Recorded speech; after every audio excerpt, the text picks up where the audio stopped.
How to set up hotkeys in Maya. I will start with a quick setup and then go into more depth for those who want to stick around.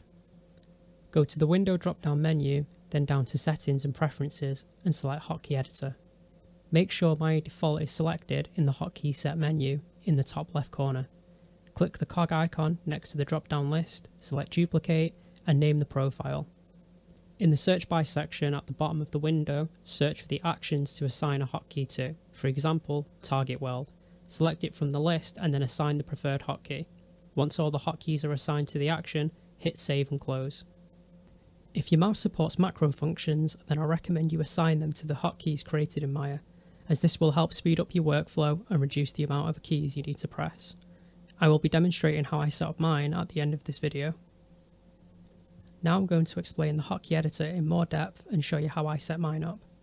Let's go back to the Hotkey editor in the window drop down menu, that's Settings, Preferences and Hotkey editor. With the editor open, you can now create a new profile for the hotkeys. Make sure Maya default is selected. If it's not selected, it will be the first option when you open the list and should have a padlock symbol at the end.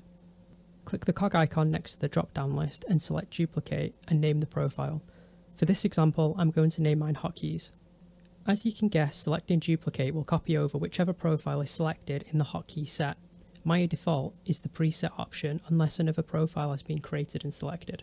I make sure to duplicate from the Maya default profile, as custom profiles may have changed the standard hotkeys I like to use. If duplicate is not selected from the cog menu before assigning a hotkey, Maya will automatically create a profile and name it Maya default duplicate.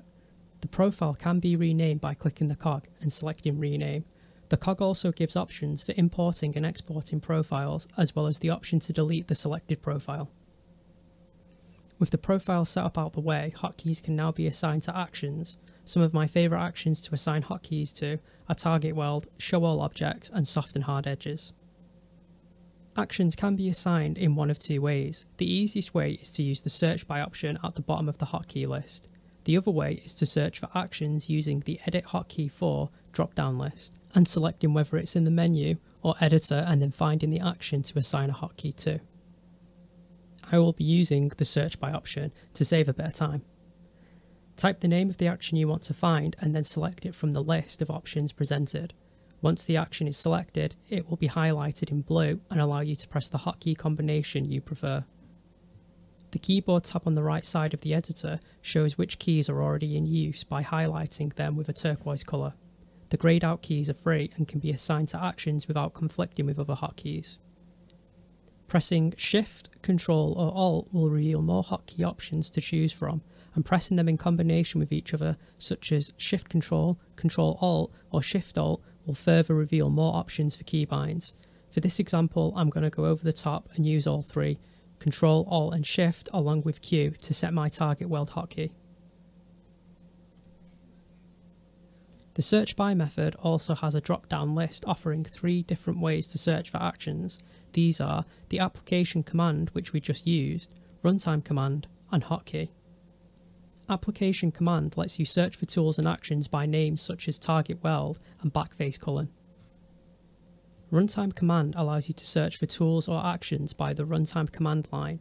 This is useful for actions with shared names, such as show all for showing all hidden geometry in the scene.